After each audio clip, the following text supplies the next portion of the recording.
Olá, querido irmão, querida irmã, amigos e amigas. Hoje eu queria falar um pouquinho sobre quando somos injustiçados, ofendidos, quando nos maltratam, nos magoam. O que devemos fazer? Geralmente, nós temos uma tendência de querer revidar, não é mesmo? O ser humano é assim. Vivemos num mundo injusto, num mundo perverso e egoísta. Deixar passar uma ofensa é o mesmo que ser considerado uma pessoa fraca. E até dizem que revidar, se vingar, é para os fortes, para os espertos. Mas tudo isso todos nós sabemos que tem consequências. E as consequências são intrigas, discórdias, ódio, amargura, contenda, confusão, destruição de relacionamentos, não é? Então, o que fazer? Como não revidar as ofensas, as injustiças, aos maus tratos, às mágoas? Bem, a resposta, como sempre, está na palavra de Deus. Nesse caso, sobre não se vingar, não revidar, Jesus é o nosso maior exemplo. Veja aqui comigo o que diz a primeira carta de Pedro, capítulo 2, versículo 21.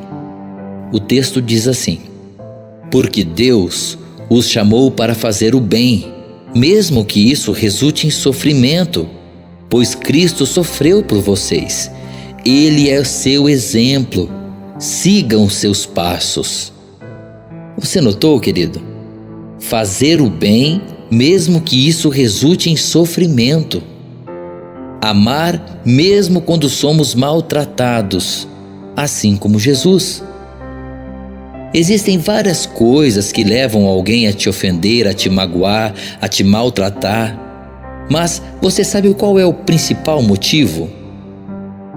Inveja. E como tem inveja nesse mundo, não é mesmo? Às vezes partem de pessoas da própria família. Você já parou para pensar por que mataram Jesus? Alguém de tanta bondade. Por que o mataram? Por que o fizeram passar por tanto sofrimento e dor, depois de tanto amor que ele demonstrou e espalhou por onde passava? Por que o mataram? Talvez você apenas diga que ele tinha mesmo que passar por isso, porque ele precisava morrer pelos nossos pecados. Sim, é verdade. Mas o que levou ele a ser morto? Jesus, com toda a sua humildade e amor, padeceu injustamente, sendo conduzido à morte por causa da inveja dos religiosos daquela época.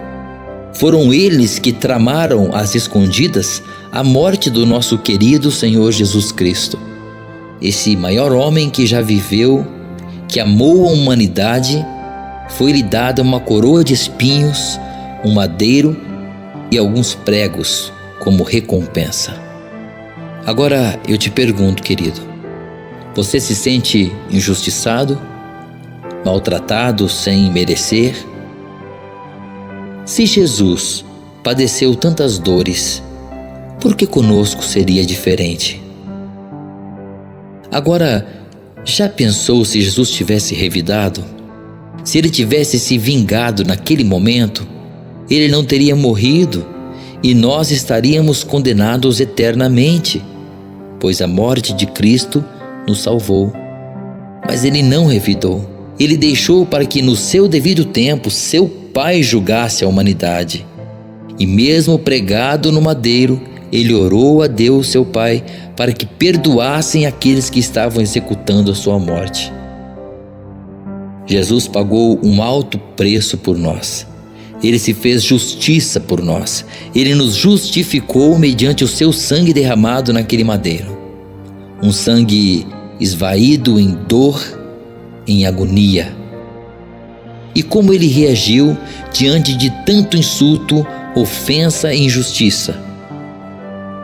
Note o que diz aqui na primeira carta de Pedro, capítulo 2, agora o versículo 23. Diz assim: não revidou quando foi insultado, nem ameaçou se vingar quando sofreu, mas deixou seu caso nas mãos de Deus, que sempre julga com justiça. Você notou? Não revidou, não ameaçou se vingar. Deixou nas mãos de Deus. A mesma graça que com Jesus nos alcançou, amou, perdoou e salvou, é a graça que devemos oferecer àqueles que nos ofendem, que nos magoam, que fazem o mal para nós.